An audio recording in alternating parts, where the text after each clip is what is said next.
Bonjour à tous. Aujourd'hui on va parler de Axel, victime de Jean-Marc Morandini, sort du silence et réagit au maintien du journaliste sur CNews en direct sur BFM TV. L'animateur réagit pour la première fois. Le 27 novembre dernier, Axel, 25 ans, s'exprimait pour la première fois devant les caméras du magazine de France 2 Complément d'enquête pour dénoncer la protection de Jean-Marc Morandini par le groupe audiovisuel Canal+. Son témoignage sur BFM TV a pris encore plus de poids ce jeudi 29 janvier, maintenant que l'animateur vedette de CNews a été définitivement condamné par la justice pour corruption mineure. Une décision que le jeune homme, cible de messages à caractère sexuel de la part de l'homme de télé, n'arrive pas à comprendre. Le voir continuer à présenter son émission quotidienne lui fait du mal. En tant que victime, l'image est catastrophique. Aucun employeur ne peut garder une personne reconnue comme délinquant sexuel au quotidien sur une antenne regardée par des milliers de personnes, indique-t-il. Axel déplore ainsi un message catastrophique envoyé aux victimes de violences sexuelles. Le garçon, âgé de 15 ans au moment des faits, cherchait un stage dans les médias, raison pour laquelle il avait alors pris contact avec Jean-Marc Morandini. On parlait de médias, beaucoup de lui, ça a très vite dévié vers des demandes sexuelles et dans l'intime et l'insistance, déplore-t-il sur BFM TV. En plus de poser des questions déplacées à l'adolescent sportif confirmé, son tuteur lui avait demandé des photos de son sexe. Il fallait que je trouve un moyen de sortir de ça, sauf que tant qu'il n'avait pas sa photo, il continuait tous les soirs à assurer Axel.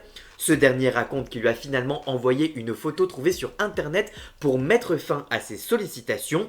C'était comme une récompense pour lui, poursuit-il, témoignant d'une emprise et l'incapacité à sortir de cette discussion de manière propre. Interrogé sur l'impact psychologique de cette affaire, Axel a révélé qu'il avait mis beaucoup de temps à conscientiser, mais aussi à aller dans un commissariat pour porter plainte. Entre le premier procès et la cour d'appel, le jeune homme reconnaît avoir vécu une véritable descente aux enfers, pensant même au pire. Il y a eu une période très compliquée où j'ai failli mettre fin à mes jours. J'avais une envie de suicide parce que tout l'argumentaire de cette personne remontait pendant ces semaines d'après-procès. Si on l'écoute, pour lui c'était une blague, sauf qu'il avait plus de 50 ans et à plus de 50 ans, quand on demande une photo nue à un jeune de 15 ans, c'est qu'il y a un problème. Le maintien de l'animateur à l'antenne a également provoqué des remous en interne. En effet, les grandes figures de la chaîne d'actualité, Sonia Mabrouk, Pascal Praud ou encore Laurence Ferrari, ont pris leur distance, alors que des fidèles de la rédaction ont manifesté devant les locaux de CNews pour exprimer leur colère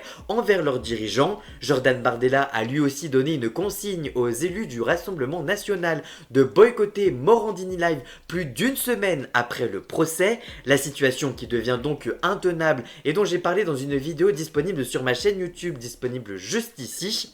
Depuis cette prise de parole de Axel, Jean-Marc Morandini a réagi pour la première fois dans un message publié sur ses réseaux sociaux. Il explique, je cite, « Après 10 ans de procédure, j'ai fait le choix d'y mettre un terme en renonçant à tout recours. Je tiens à dire que je regrette profondément les paroles et les échanges écrits qui m'ont été reprochés et qui ont pu blesser. Je prends pleinement conscience de cet impact et des blessures qu'ils ont pu causer. Je tiens à présenter mes excuses les plus sincères et les plus humbles à toutes celles et à tous ceux que j'ai pu heurter directement ou indirectement. Je remercie du fond du cœur celles et ceux qui accepteront désormais de m'accorder une seconde chance.